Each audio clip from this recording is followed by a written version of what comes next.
ultimately, I don't think the minister, the MP should go to the changing room lah. You want to give your speech, you give on the field, but the changing room, leave it for the boys lah. Like, you know what I mean? Like what are you doing in the changing room? But then what he said, right? You got any issue?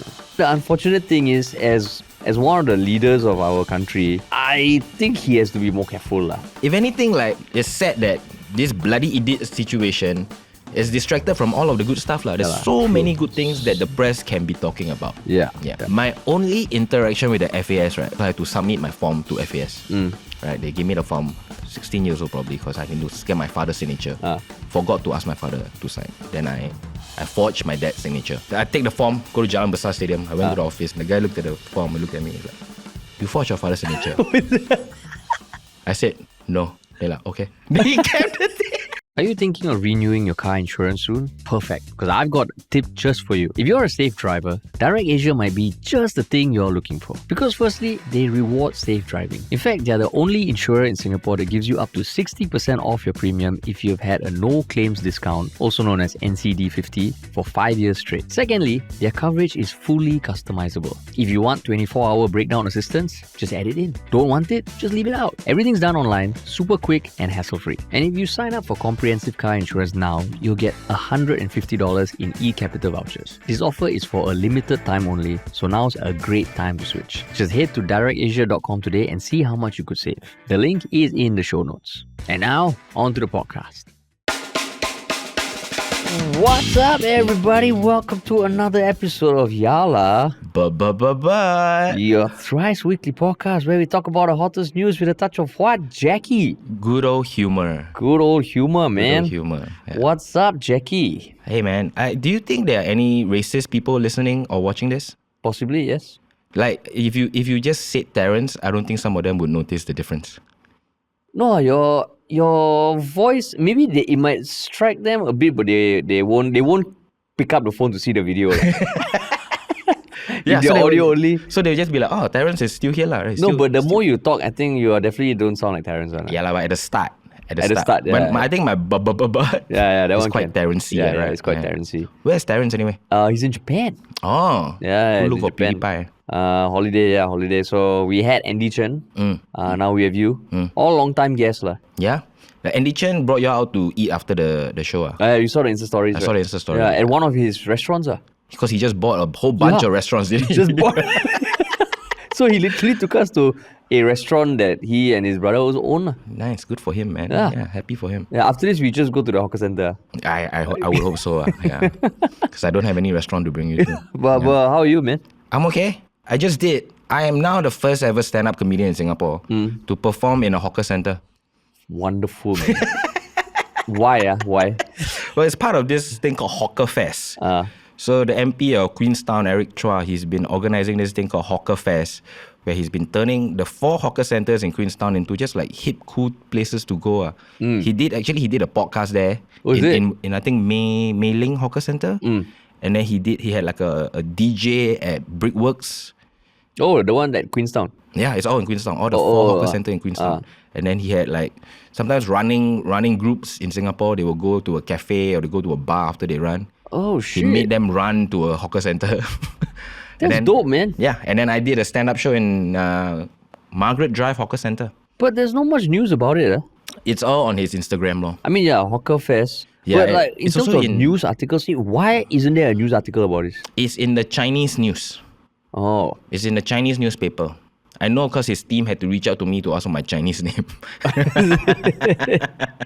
I mean, there's an Instagram video of the Hawker Fest is finally here. So is it the first time he's doing this? I think this is the second one. And right now, Hawker Fest is a biannual event. I think it's once every 2 years. Oh, he posted then on 15 November, get ready to laugh till your sides hurt with Jacky Ng comedy.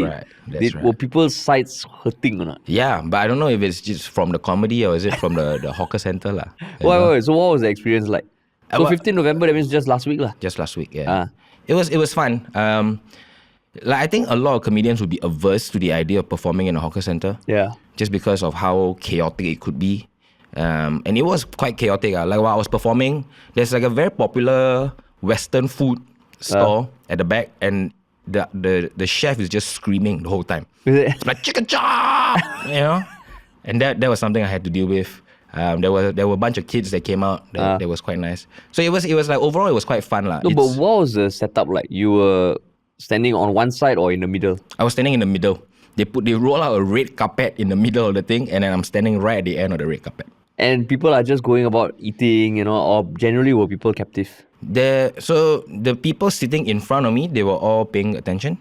And then there are also people that were just doing their own thing lah. But these people came to watch you, or they were just like, I think a few of them did come to watch me. Because I spoke to them after. the publicity apart from 𝗙𝗲𝗏, it's not much It's on my Instagram also lah. Oh, okay. That's about it. Yeah. I guess, I mean, they had quite a nice budget for everything lah. But maybe they pay everybody, so they got no more money to pay for marketing already lah. Yeah. So then, you perform, how long was your set? Wow, it was 45, which is way too long. 45 minutes is way too long in the hawker center. We learned that. And I mean, I initially kind of guessed that, but that was what they wanted. I'm like, okay, if that's what you want, I'll do it. I'll do my best. 45 minutes? It would have been a better show maybe if it was like a lineup show, if it was 3-4 comedians doing 10 to 15 minutes each. Then maybe that would help people pay attention longer. So these jokes, were they written for the hawker center? Because your jokes, you mentioned 𝗂𝗏𝗏 and you swear and all that. Yeah. I mean, I would think most of my jokes are kind of written for the hawker center, just not in the presence of an MP. So then how? I mean, I would have to sanitize it a bit lah. I do my cleaner jokes lah, but most of my jokes are for Singaporeans. I mean, like the one that you did for Happy Ever Laughter, which is where the last time I saw you. Yeah. It was hawker center passable. Exactly. Yeah. So I'm glad they reached out to me, and I'm glad to be the first guy to ever do it in a hawker center. But then the speaker setup and all could hear you clearly? Well, I had feedback actually. Some of them said that those that sit too near cannot hear.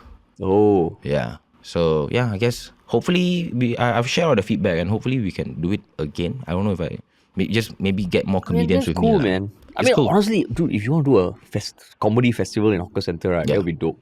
Yeah. Another thing that I've always thought about, it would be cool if we do it or someone else does it. Like let's say HDB blocks, right? There's always the center playground, right? You just have a show there, then people watch from the corridors. Oh, from the corridor. I would totally love that, man. I think it would be an interesting experience lah. But logistically, there's quite a lot of things to figure out lor. Yeah lah. I mean, maybe it can be you got one big ass QR code, you scan and then you listen on your phone or in your home, but you watch from the corridor lah. Yeah, it's like a Roman amphitheater, no? For sure. But you see, you're thinking on the listeners' part, the people watching. But it's really the comedians that need to feel the laughter for them to continue doing it. You know what I mean? If not, you just be talking to yourself, Or you have an audience down, but other people can watch also. Then maybe. Yeah. So I've seen, I think NAC or the National Heritage Board before, years ago, before COVID, they did a show at the amphitheater.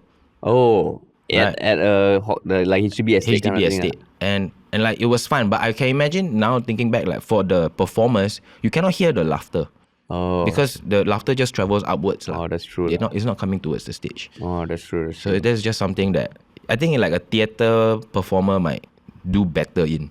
Oh. If you do a funny skit and stuff like that. But or you just have a stuff, group of people there just employed to laugh. Yeah, I mean, ideally lah. That would be that. Then they will need to find budget for that lah. No, I know there are people who get paid a small amount of money to be a mourner at funerals. Oh, in Singapore? I think so. Wow. Yeah. I think I don't know whether that's just urban legend.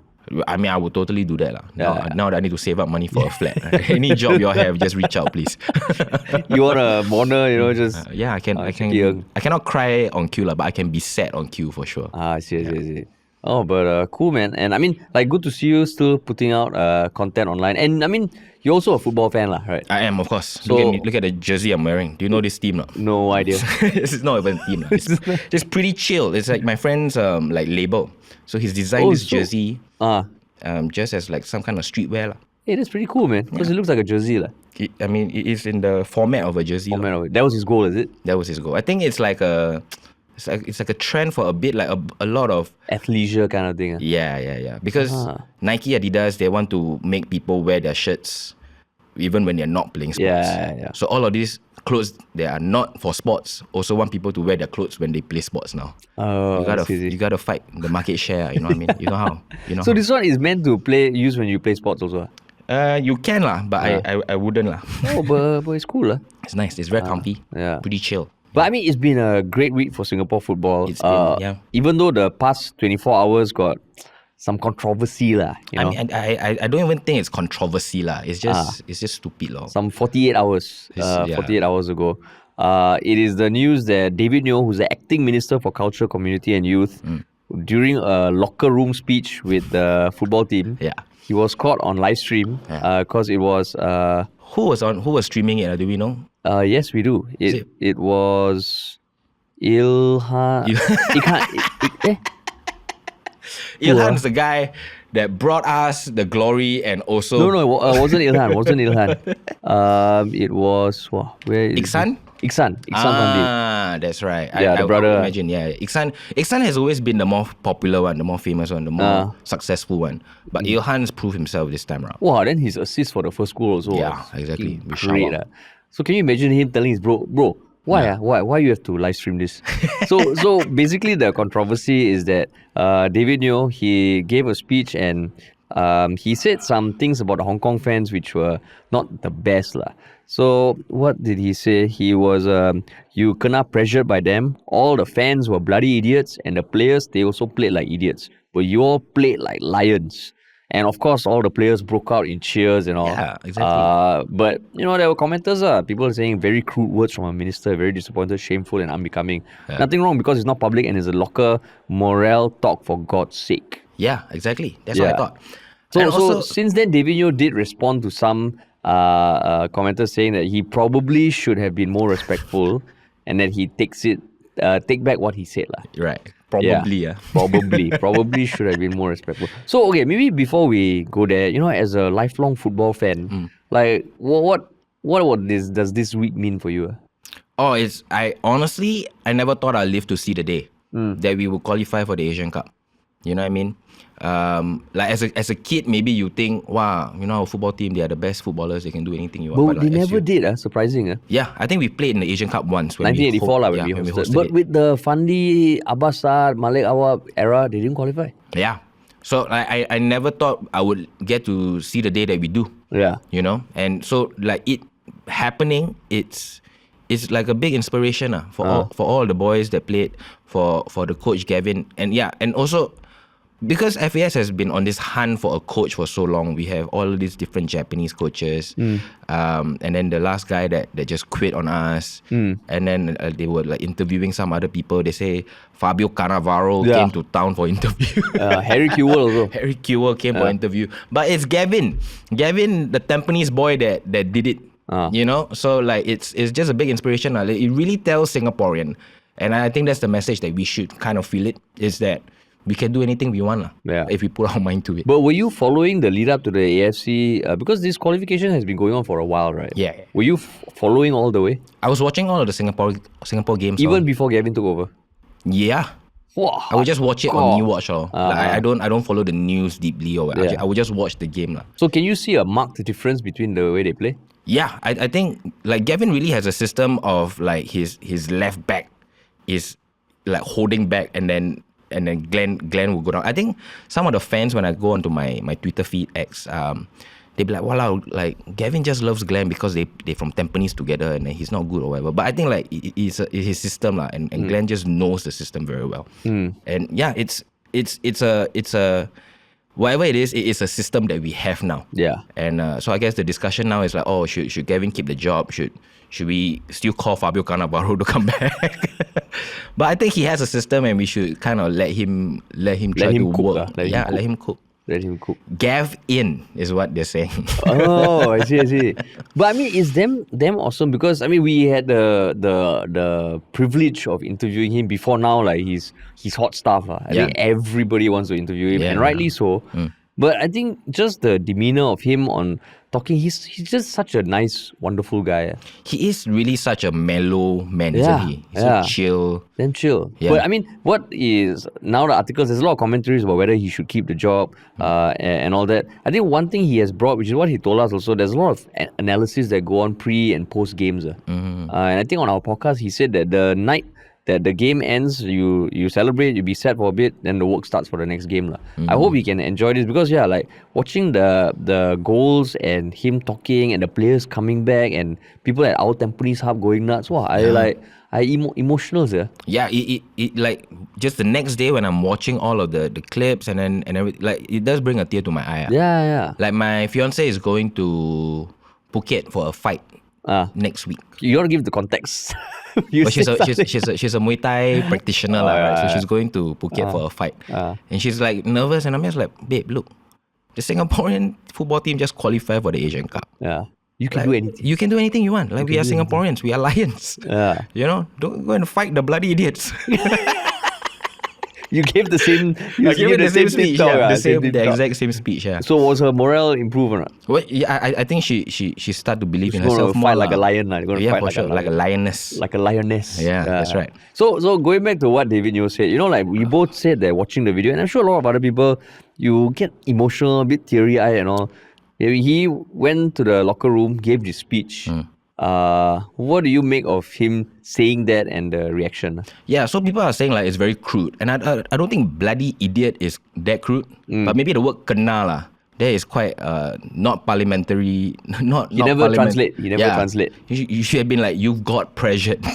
That's it. Bloody idiot is actually proper English. It's okay. You know what I mean?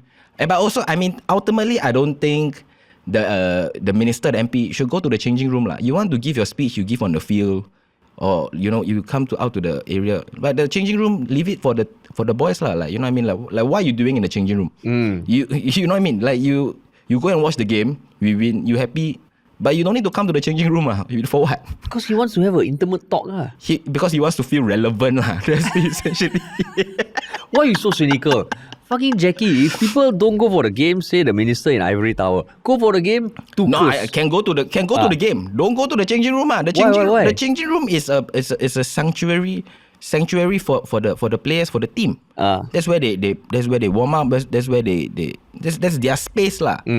What does the minister have to do in the changing room? Well, ministers can do anything they want. Yeah, but I'm saying you shouldn't lah. So that was the thing that stuck out to you. Yeah, like what's he doing there? Yeah. I mean, to be honest, that was also what stuck out to me. Exactly, right? I'm like, yo, man, just let the team celebrate themselves, let them own it. And so that was the first thing already. I'm like, ayo, this is the typical thing where they have to insert themselves and give the speech and all that. And of course, he went to Hong Kong, all kudos to him. But I think anyone who would have a chance to go to watch the game, who's a football fan, would go lah. Let alone for work lah, They're actually all, like FAS posted a video, like there are Singaporean fans that book their ticket before they even know the importance of this game. Oh, really? They see the calendar, they're like, oh, Hong Kong, let's go to Hong Kong. They book before, and then it turns out to be such a historic moment. Yeah. 𝗏𝗏 made a great point on his IG story when right after we win, and all of the ministers are posting, "Wow, amazing, good job." And thank you for supporting local football. But like, where have you been this whole time? Like if the neighbors are complaining, you shut off the street soccer lights at 9 p.m. You like, there are all of these things that you can do lah. Like as ministers, if you are really happy for this win and you really think that we can go on to do better, then let's hope the authorities will do more to support the sport lah. And I mean that is so true, because now, I mean, even like I wouldn't fault people for suddenly giving a shit about Singapore football, but for the leaders, especially if they want to insert themselves. Okay, granted, David Neo only came into parliament a few months ago lah. So even last time he cannot go locker room. Exactly. He army general, but cannot go locker room. So even if he wanted to, he couldn't. So now he went in. Okay, so a bit odd for him to be there. But then what he said, right? You got any issue or not? Not really lah. I mean, bloody idiot is you know what I mean? You hear it all the time. It is in the context of right after a game where we have just made history. Like, ultimately, I think there's so many things that we should be talking about. The people that showed up, like for example, like the people in the Singapore fans in the stadium, it's 500 of them in a stadium of 50,000 people. It's insane. It's insane. Like these are the people that we should be lauding. Instead, we're spending time talking about the language of what this fella just said. When I say fella, I mean you, David Neo. You look in the camera and address. If you're watching this, it's okay. You know what I mean? And he took it back already, what? Like, what more you want from him? He took it back already. So, okay. So, I would think that it was not good for him to say that. Okay. Yeah, because at the end of the day, he's talking about the opponents that they just played. And, you saw all those videos. I mean, okay, it is conflicting accounts. Like some people say, the fans actually, and we know some people who went to watch, they say the fans actually, maybe a bit hard to hear them cheering a certain way. But the clip of like the guy on the pulling the stretcher, that one is like, what the hell? And his teammate also beating him, right? Yeah. Like, was he not behaving like a bloody idiot? Yeah. So for context, for people who may not have seen the clip, the stadium medics who had to stretcher off, I think one of the Fundy boys, while stretchering off, he was like gesturing to the fans and somewhat celebrating with the Hong Kong fans. And then the medic behind him was hitting him like, hey, stop, bro. So you see that, you're like, okay, that is evidence that, okay, certain parts of the Hong Kong fan base or Hong Kong staff, not the most classy. But that is football though. Yeah. You cannot have 100% classy fan base in sports. True. I will say when I go to a football game, I am not classy at all. Yeah. And that is my right as a football fan. Exactly. In the stadium. But unfortunately, as a minister, I feel like these kind of things you say, because at the end of the day, it's not just like the Singapore team split into two or something. It's another country's team who are also disappointed. Like if a Hong Kong official went to their locker room and said all the Singaporeans play with idiots, how would you feel, Jacky? I'd be like, okay, good for them. Like, you know what I mean? Like actually somebody commented. Like, can you imagine the things that the Hong Kong fellas are saying in their changing room? You know what I mean? Like, that's just it's the live stream that was the problem. True. That's the only issue here, is that we saw what happened. Yeah, correct. But that's the problem with a lot of things, right? Like money laundering also, we saw what happened. Right, they were caught. But that's the whole thing. It's not a problem if you don't see, right? This world will just be no one live stream their money laundering. So a couple of things to learn, like probably when you're in the locker room, why you want to live stream? But at the same time, I mean, they just qualified. They want to live stream. But 𝗙𝗏 is also like a social media guy, lah. You know what I mean? Like he has a lot of fans that want to, and he does that to engage them, and it's also part of the modern game in a way. So that's why, I mean, can't fault them. Or maybe don't live stream. You take the video then post that, because I love watching locker room speeches by Pep Guardiola or Cristiano Ronaldo giving live stream. But at the same time, they just qualified for the Asia Cup, which no Singaporean team has done. So you want to do live stream, you're damn happy, okay lah. Then David Newcombe, unfortunately, I think, I mean, if anyone has played sports, even recreational, right, halftime you probably telling your friends some stuff that you wouldn't want to be made bloody public, idiot, right? Probably a lot worse, right? But then the unfortunate thing is, as one of the leaders of our country, I think he has to be more careful, and yes, he apologized. But this kind of thing, objectively, is not a good look, because I mean, at the end of the day, there's that whole sportsmanship element, which, I mean, of course, you play the sport, you get angry, you get pissed off, but just the look of it, what it means for I don't think this will dent relations between Singapore and Hong Kong, but it just gives them fodder.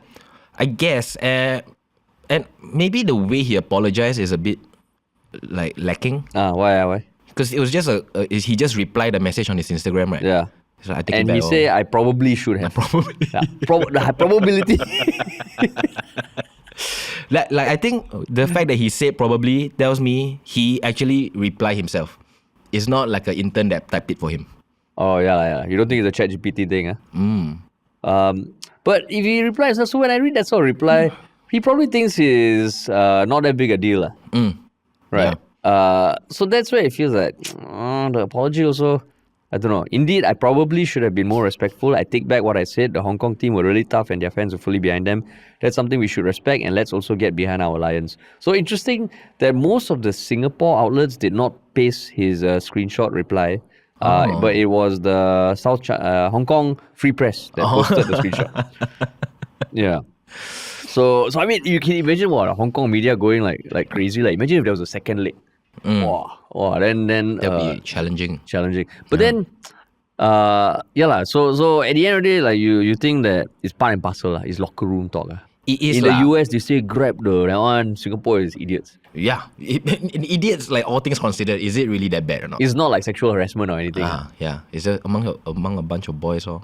You know. But then can you imagine like if in the locker room after the elections, someone from the opposition say, all the PAP people like talking to their fans, all the PAP people were idiots. But you all rallied like lions. Yeah, like hammers. Like like hammers or palms, is it? Palm trees. Palm trees, yeah. And then you will see the difference. Then you think then what the Straits Time would be having a free day, you know, just going at it. Yeah.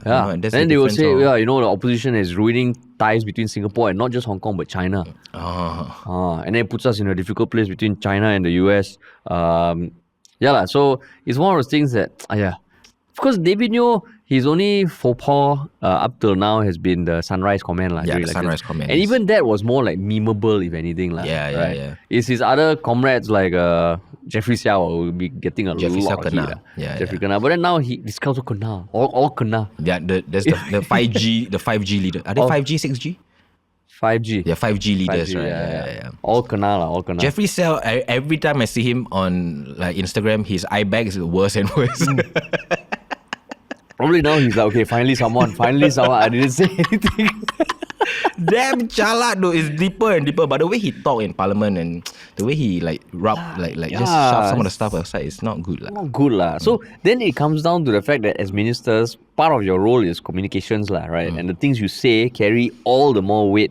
And I mean, unfortunately, this one, it just makes me feel like, wow, this guy is really army man. Right? He's really army man. And that's what, because the second topic we will be talking about is about how some other of our leaders are behaving in the international scene, which we will get there. But this one is like, but I mean, at the end of the day, the speech, you could see the players probably worked as a morale uplifting speech. Yeah. Even Forrest Lee was there. Actually, you know what? Credit to Forrest Lee. Yeah. I'm a Hougang United fan, so I'm not a fan of the Sailors, despite everything that they have done. And I'm happy that they do those things, But ever since Forrest Lee has taken over FAS, Singapore has improved 10 positions in the FIFA rankings. And then he's giving the players $2 million. Yeah.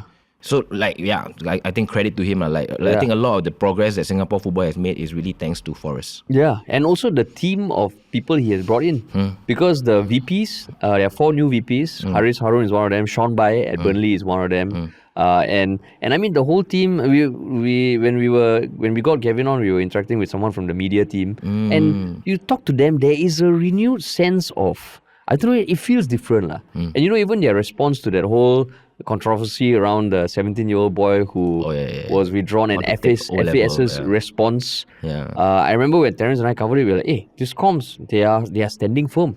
They are prioritizing football as their priority. They don't. Education is not their priority. So there's this air about it that is different, and it's fucking exciting, man. My only interaction with the FAS, right, when I was in secondary school, right, I played for like a semi-pro team. So I had to submit my form to FAS. Right, they gave me the form, 16 years old probably, because I need to get my father's signature. Forgot to ask my father to sign. Then I forged my dad's signature on the form. Then after I forged, I'm looking at it, I'm like, don't look like my father's signature. So I cancel. Then I try again. Telltale sign, Jacky. Telltale sign. Then I'm like, oh fuck. I got 2 forms because they know I will fuck up.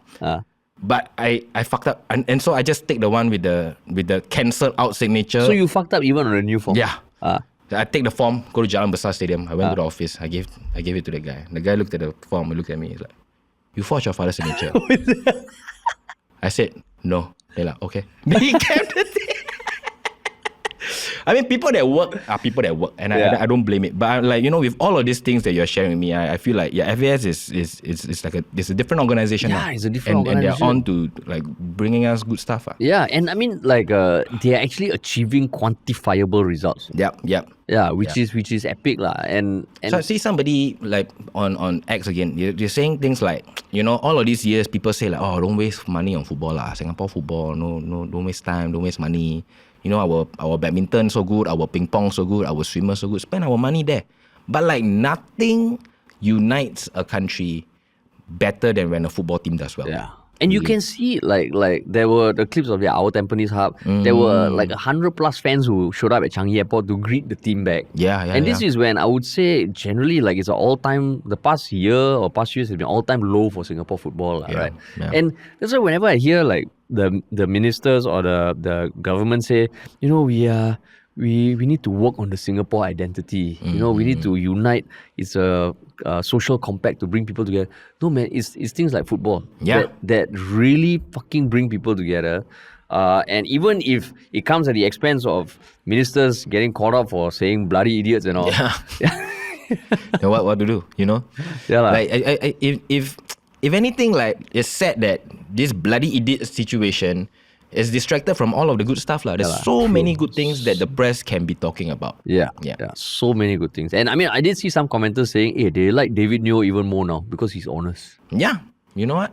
Maybe. Good for him. But we'll see what more he can do for MCCY. Because honestly, when they announced David Neo as acting minister of MCCY, what is this army fella gonna do for the people of the culture and for the youth and all compared those to Tong? Yeah. I think Ewin Tong was also in the... right? Where he cannot go locker room. Yeah, he cannot go because he no longer... now. Yeah. But then, so some of the comics were there. 𝗙𝗲 was there. John 𝗲𝗏 was there. And then John 𝗲𝗏 messaged us in the comedians group chat. Said that when we scored the winning goal, Ewin Tong broke out into dance. Is it? Broke out his Taylor Swift moves, He shook off the one goal lead. Walao, Tong. Tong. Is that what we're calling him now on this podcast? We've always called him Tong. Because he brought 𝗙𝗙. So Tong brought 𝗙𝗙. That's the origin story. Good for him. Hell yeah. But I mean, when he took over MCCY, you could also say the same thing, right? He was a lawyer. Like, what's he going to do for the MCCY? Yeah, I suppose like the PAP style of candidates, when they come through, like none of them fits MCCY lah.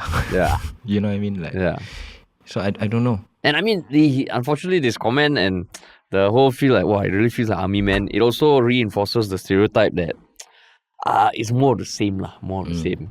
But I mean, like moving that aside, there's so much to be happy about. It's going to be happening in Saudi Arabia in 2027. Right. Are you planning to go? Well, I like I said, I have a BTO flat to save up for lah. So we shall see the situation with the finances and stuff. Like if you can get a sponsor to bring your podcast on, I would love to come along. Oh, actually, yeah, that would be that's our goal. Okay, I don't know whether the whole team is on board, but if anyone of them not on board, I'm on board. I'll take over. Tristan, don't come. I take over. I do the sound audio stuff. No problem. Between now and then. Can. I still have $500 skills future voucher. That's true. That's true. I mean, I went to Saudi Arabia earlier this year, because my wife had a work thing and I just tagged along. I got to watch Ronaldo play. Okay. But I mean, as a city, it's a different kind of city lah. Not the most walkable lah. Not the most walkable. Yeah. But I mean, for the Asia Football Cup, imagine like just hundreds, if not thousands, of Singaporeans there. Woo. Do you think there'll be that many Singaporeans there? I think it depends a lot on what happens the next year. Okay, but basically the thing is we qualify. Yeah, qualify. But we are probably in the last spot. Yeah. Right? We are the bottom seed. So we will probably be playing very tough opponents. Yeah. I don't know how enthusiastic Singaporeans will be about going there. But if you think about it, you still get people who book this ticket to Hong Kong. So the hardcore people will be there. The Singa Brigade would definitely be there. The Singa Brigade. So how many of them go there? I don't know, about 100,000, 10,000. No, I said thousands. Thousands. I said hundreds or thousands, Jacky. Oh, I didn't say 100,000. Hundreds or thousands. Hundreds or thousands. I think definitely a few thousand. Few thousand. Okay. I think can. But I mean, I think if we can have a bunch of people from Vietnam, people from Thailand all coming down, I think it'd be cool lah. Like to stamp the Southeast, the ASEAN authority over on the Asian Cup. So it'd be cool. Which ASEAN countries have qualified for the? If I'm not wrong, Thailand is also going. I don't know. Indonesia probably is. Right. Let me see. Yeah. And I think there's definitely some kind of camaraderie among the ASEAN fans, except for Indonesia. Like when I look online, the Indonesian fans are always like trying to, like they just think that they are better than everybody else, and every time Indonesia don't do well, everyone's having fun with them. Also, it's Singapore, Indonesia, Thailand. Yeah. Oh, but Malaysia, Vietnam, and Philippines. Malaysia won't go lah. Relax. As of November 2025, they're still in the running, but it depends on the future results. Yeah, but Malaysia is going through all of the you don't know about the Malaysia stuff? No. The FAM7, you don't know? No. They forged the they have 7 players, South American players, Argentinian, Spanish, Oh, that's the recent controversy, is it? Yeah. And then they say like all of this, their grandfather from Malaysia, this fella Malaysia, the grandfather from JB, this fella from Penang, but fuck you, they from Argentina. 7 of them, the FAM 7, and I think FIFA has announced that it's very clear that you forged the documents and everything, and then like FAM is just like, no lah, no, it's just a admin error. They were like that. What happened to you when you were 16 lah? Yeah, exactly. Is it your grandfather signed? Is it? My grandfather signed. Okay. That's literally what happened in Malaysia. That's what's happening. Yeah, somebody said, I saw. He said, the FAM's strategy in a football game is this, right? They go to the football field, they score 1 goal, then they forge 7 grandfather. What the hell, man? Yeah, so I don't think Malaysia is making it lah. Oh my God. The Football Association last month acknowledged a technical error in submitting documents. Technical error, yeah. Ooh, FAM 7. Oh, nuts. Yeah. So they're not making it. Not making it. If they do, it would be insane to see Singapore play Malaysia in the Asia Cup. Yeah. I mean, you there's always this underdog story because what happens in the next year is crucial.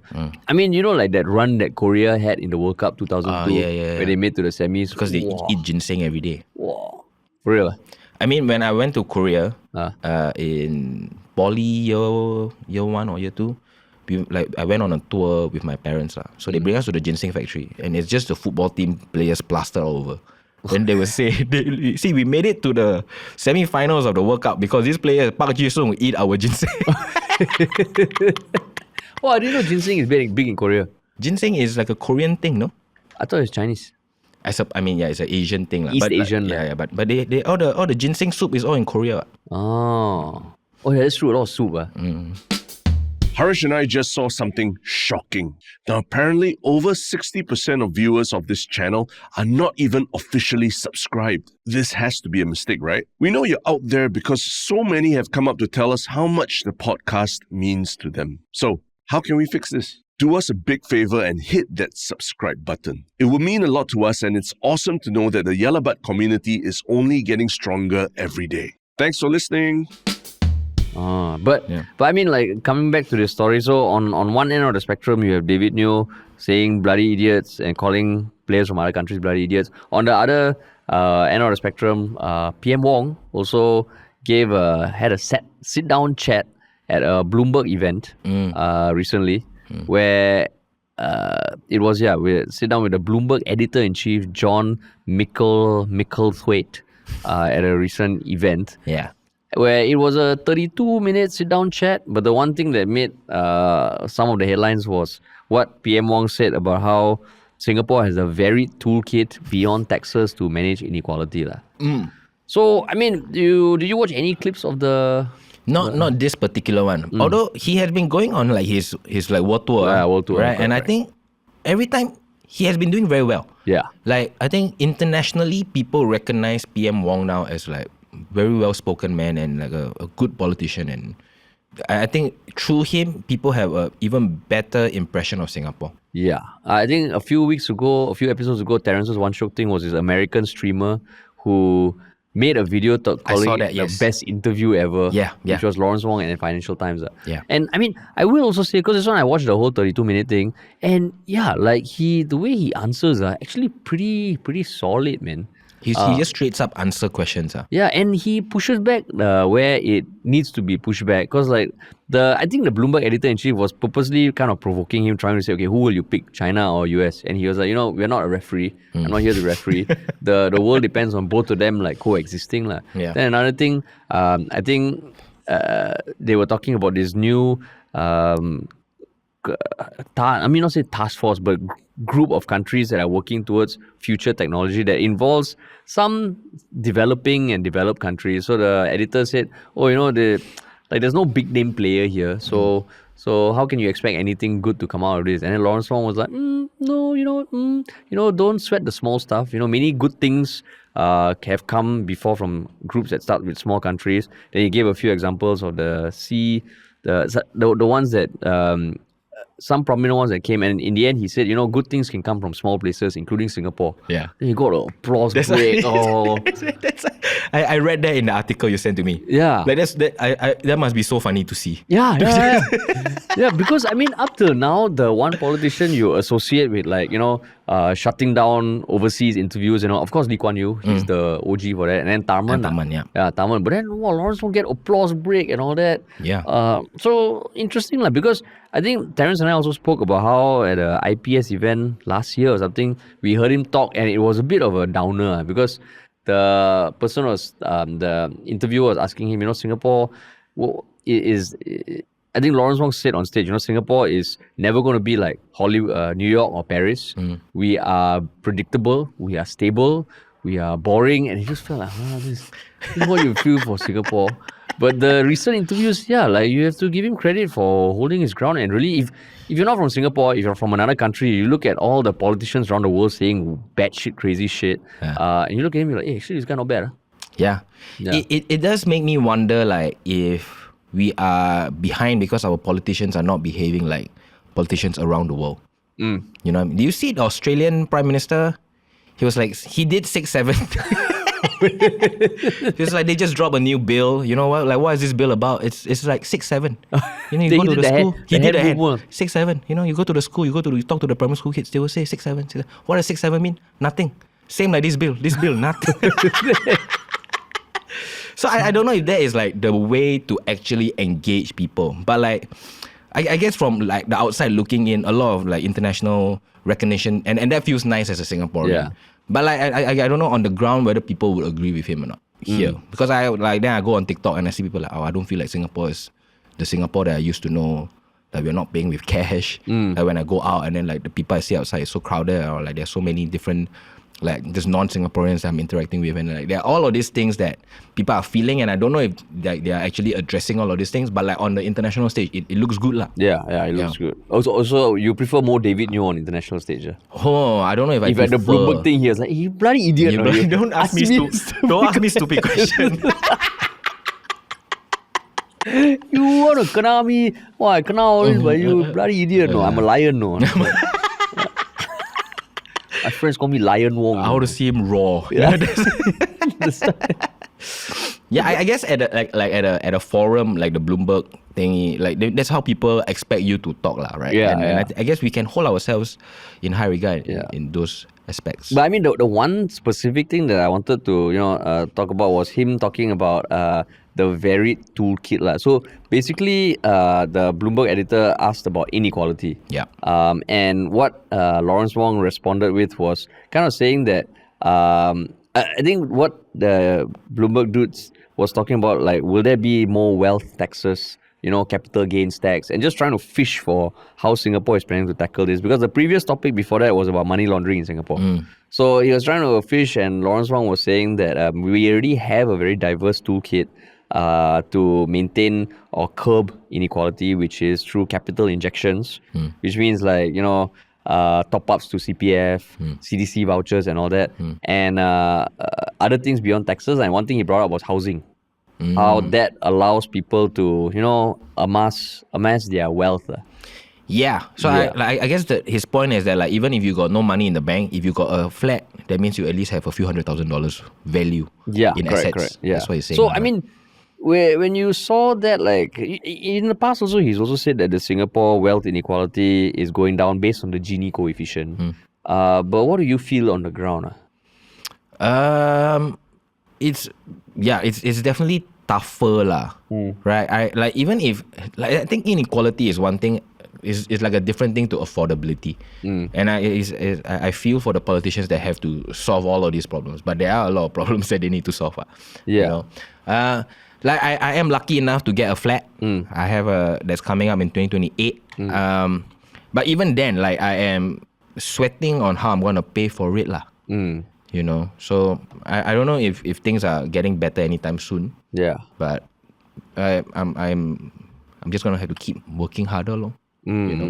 But like I also like for the longest time, like people from our grandparents' age or whatever, that's what it means to be a Singaporean, is to work hard, lor. And get a house. And get a house, lor. Yeah. Right. But I think that's where like him saying this, I think it's kind of like an academic answer which doesn't reflect like what you say, like the feeling on the ground. Because even when he first said it a few months ago that the Gini coefficient is going down, it feels like, okay, how do you calculate the Gini coefficient?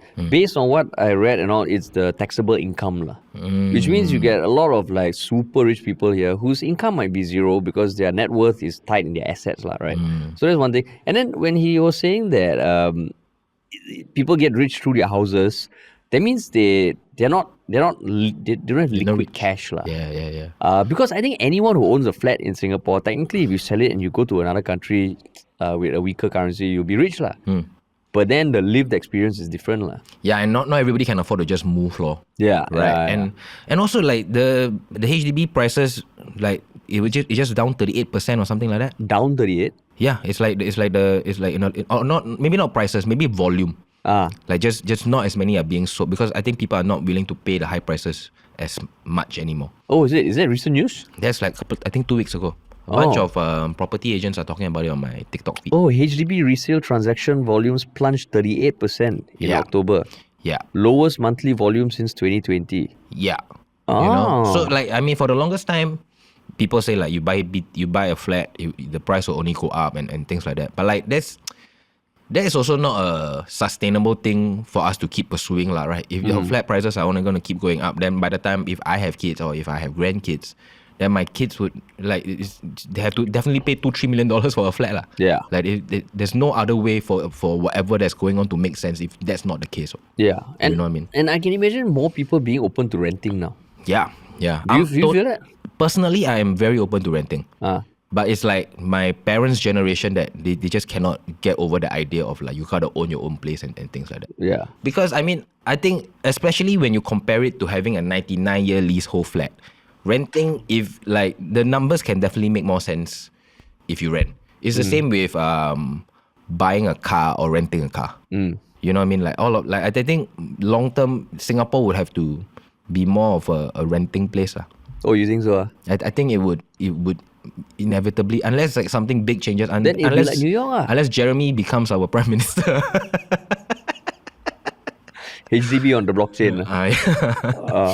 Yeah. But that's the scary thing, right? Because I mean, New York can work because it's a city where people can live in Queens or the Bronx or something like that. But Singapore as a city state, that one is hard because the prices are going nuts. And maybe now everybody, no matter what the government says that housing prices are affordable, people don't see it that way. Yeah, totally. I can't imagine people saying, actually housing in Singapore quite affordable. Yeah, so when I tell people like where my flat is and how much I'm paying, they'll be like, actually not bad. But the number is not a small number. But they are just looking at it like from a market price point of view. That actually, okay. But like that doesn't mean it's affordable. Yeah, it's just more affordable than the other things out exactly. here. Yeah, so it's like, I mean, like I consider myself lucky to have gotten this flat that I have. How many tries did you take? Actually, my first time. Ooh. Yeah. Wow. So very lucky. Yeah. Yeah. If you watch my YouTube special, you'll see me talk about it. So I do consider myself very lucky, but it is scary for me to imagine what's gonna happen after that, Yeah. And also I hate to go back to Hong Kong, but when I visit Hong Kong this year, I meet like my army friend. He's like, working as a banker or whatever. I go to their house. It's tiny ass houses. I go to like Vivek, the best Cantonese speaking comedian in Hong Kong. His house, tiny house. But it's really probably damn X, right? Yeah, exactly. So like when I'm looking at it, it's like all of these things. Like when we look at our 4-room HDB flat, we think it's damn small, but it's like heaven for Hong people. Kong. Yeah, right. And like unless something changes drastically, then that is like the path that we're slowly inching towards day by day. And that is scary because when you listen to Lawrence Wong speak at this Bloomberg thing, it makes sense that, can do capital injection, we don't need to resort to wealth taxes, capital gains, housing is affordable enough for most of the population to own it. But then if I was just watching that, Singapore really sounds like an utopia. But the actual thing is like, you have a flat, but at the end of the day, it's fucking expensive. You got a 30-year mortgage. And why I think like him saying this publicly, it almost reinforces that this whole asset appreciation scheme through your home is a good thing, but I also don't know where the future is going to. Right, like that's just their model, and I think they're just keeping faith that their model will keep working until something bad happens, and then they have to think about like whatever it is to change. Because and also like another thing is there are all these new houses and people can afford to live in these new houses. Yeah.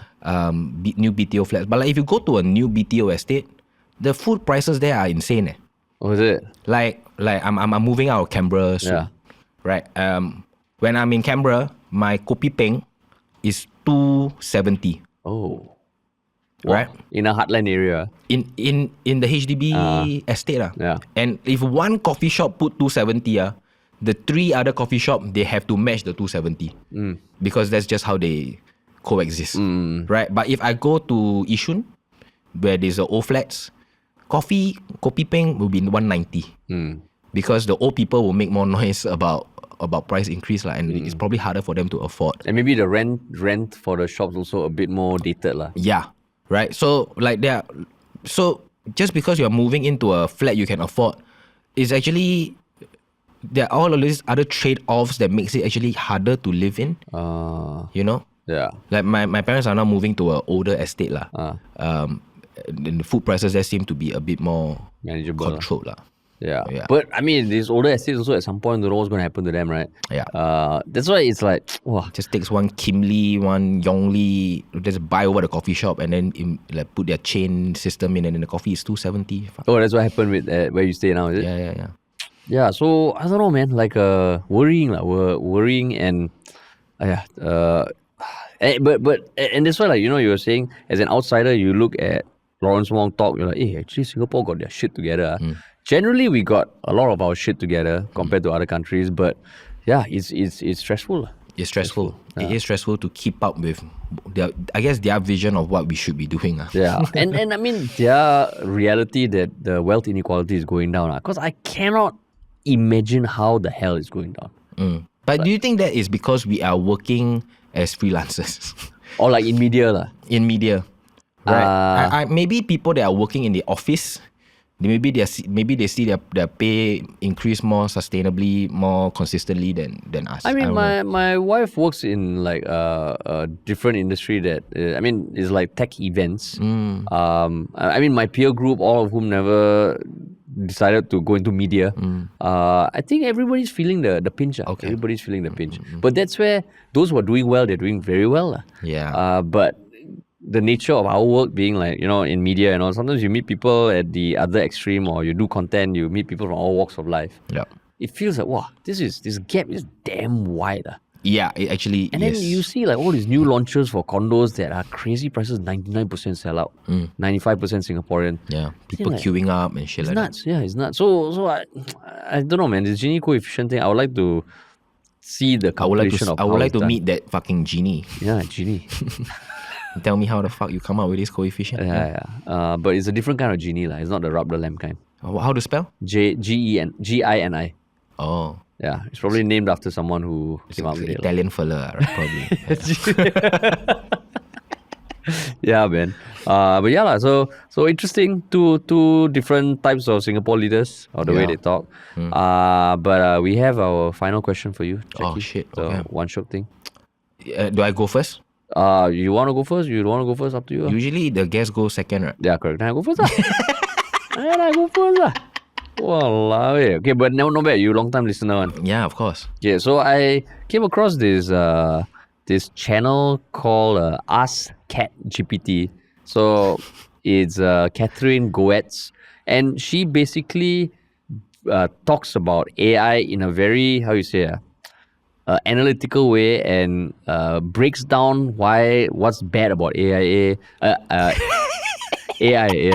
What's good about AI, and actually not bad content because it's not one of those that is just like worshipping AI. It's more critical and she's got quite a huge following, almost 500,000 followers. But the One Shiok thing for me is like she started this thing called Physical Phones, which is a company that makes landline phones that connect to your smartphone via Bluetooth. So the phones you buy are all like the old school pickup, no? Oh, so people call your phone, you can pick it up. Yeah. And the whole thing, like you go to the website, is to kind of bring back the tactile nature of like having a landline, even though it's powered by your by your iPhone. So you don't need to get a landline connection. People call your phone, but you pick it up and then you dial that way and all. So I mean, interesting lah. Like there's this whole movement towards doing things that are more retro. Vinyl is coming back. So yeah, you got wall mount phone, handset, the rotary kind of thing. It's fucking cool lah. So the tagline is vintage design, modern tech. That's cool. Yeah, it's damn cool. Good for like all the people getting their BTO flats, and even your new condo launches. Maybe you can get one of these. Yeah, but condo launches, everything must be slick, you know. This one not slick, man. It's old school. It's old, but It's like retro. you know, I guess it depends on the It's theme. a conversation starter lah. For the gram. But yeah, it's cool. Cool, man. That's my One Shiok Thing, man. Nice. What about you? My One Shiok Thing. Actually, I got like a few I want to share with you. Actually. No, so the self-plug all can come after. Of course. Yeah. So even then, you got more than One Shiok Thing. Yeah, just like a lot of. Actually, I'm quite free. So So I've been just watching a lot. Sorry, just choose one. It's called One Shiok Thing. Okay, lah. But I recently finished watching this like anime. It's called 𝗙𝗵𝗱 𝗡𝗴. And it's a collab between China and Japan. Oh shit! And Wow, especially now with all the living in a tension, time where it's so much tension. But like these two different production houses. 𝗙𝗵𝗍 from China, and I'm not sure which production house in Japan. But they made this anime. It's 2D, 3D. So the story like is between the animation style it's like it goes between 2D and 3D. And there's like, I don't want to spoil it, but like by the end of the first season, you would know why the world operates that way. Why it's like a 2D, 3D kind of thing. The story is about like it's like a superhero world, but the people's powers are powered by people's beliefs. So if I believe that this guy is a hero, then he starts having the powers that I believe him to have. And like if you have like a whole bunch of fans that believe you have this fucking power, then you have that power. So now there are like companies that operate on that way. Like they're trying to build your public image to make people believe you are this kind of person. And what's the name of the anime again? 𝗙𝗵𝗱. Wow, okay. It's a series lah. Yeah, I think it's 24 episodes. The whole of it in Chinese is available on YouTube. Serious? On the 𝗙𝗵𝗍 YouTube channel. And okay, so this whole thing about how people's belief affects their power level and their strengths, they are having now a voting contest on their website. So whoever wins the voting contest, they get a power up in the next season. So even in the real world, our beliefs affects the superheroes' powers. Wow. So it's I'm really looking forward to the next season. I just finished the first season. And it's based on like it's created just for like as a series TV lah. Yeah, TV series. Yeah. TV series. Oh, on 𝗙𝗵𝗍. Wow, that is cool, I think man. China has a bunch of like really good new anime, and they're really starting to dominate the industry to come through on their own. That is solid. And like Japan and China coming together. Yeah. Woo. Yeah. That's cool, if I'm man. not wrong, this is not even their first collab. I think these two have been doing a bunch of things, but this is like the one that like really broke through and got a lot of success. It's actually a third season. Yeah. There's 2 previous seasons. You But watch it's it? not, yeah, but it's not like related, right? Like you can watch this. Yeah. Oh, so you watch which seasons? I watched 𝗙𝗵𝗱 and then I learned about like the previous 2 seasons of like stories that happen in the same world but not really related stories. If that makes sense. Yeah. Dope, man. What is a dope One Shiok Thing? Yeah. I love it. I watched it all throughout my reservist. I think you should say that publicly lah. I'm sure David Neil will call me a bloody idiot if he hears that. But he's no longer in army, man. He'll be happy because you are talking about something cultural. No, yeah, actually. Cool, For the man. youth. All right, so where can people find you? What's exciting for you that you're doing? So I'm doing the Pong Show. Tell us more. The Pong Show is a stand-up comedy lineup show hosted by me and Colin. The idea is we're gonna give the audience ping pong balls. You get orange balls, white balls. And if you like the comedian performing on stage, you throw the white ball. If you don't like, you throw the orange ball. If the ball hits, then the orange ball will minus 30 seconds. The white ball will plus 30 seconds to the time you're performing. Everybody starts with 7 minutes. Whichever comedian gets to perform for the longest on stage wins the night. Yeah. How many iterations have you done already? This is the second time we're doing it. But we're also going to be bringing it to Perth Fringe next year and the Melbourne Comedy Festival next year. Oh. So come and help us like refine it lah, so that we can, represent Singapore in like a nice Shiok way. So the next show is when? This coming Monday, 24th November.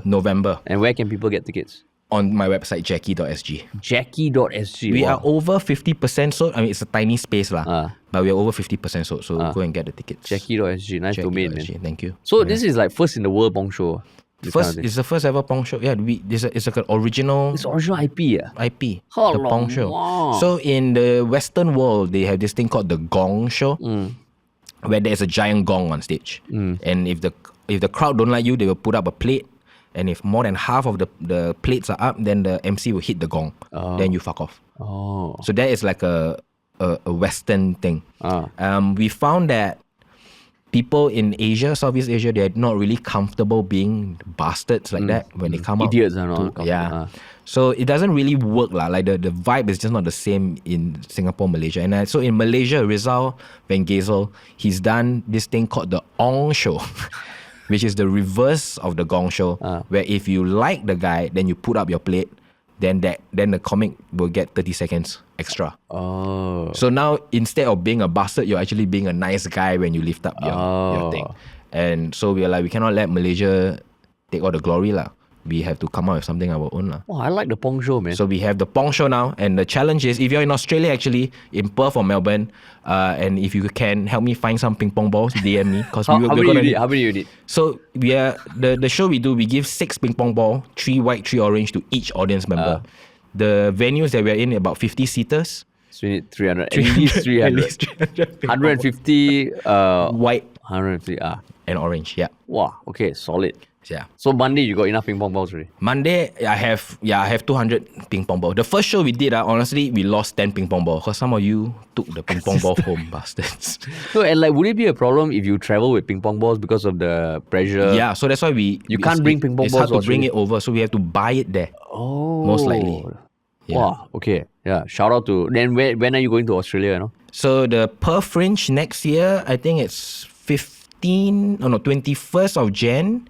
To 21st of Feb. 15. Solid. 21st of Jan to 15th of Feb. Wow, solid. That's Perth Fringe. And then in Melbourne, it'll be 20th. No, not 20th. 25th of March to 19th of April is Melbourne International So Comedy you need Festival. the ping pong balls like within a month plus lah. Yeah. Okay, cool. So if you are in Australia, for ping pong balls. for ping pong balls, just DM us or DM Jacky straight. please. What's your handle?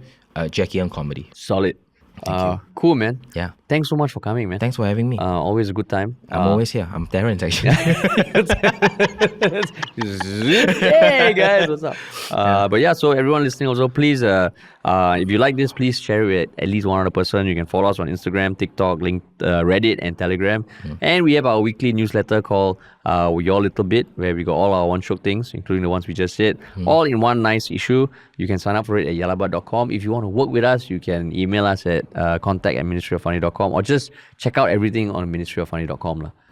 Cool. So everything Jacky mentioned, we will put all the links in the show notes. And yeah, good having you, man, Jacky. Thank you. And thanks for listening, everyone. We'll talk to y'all soon. Bye.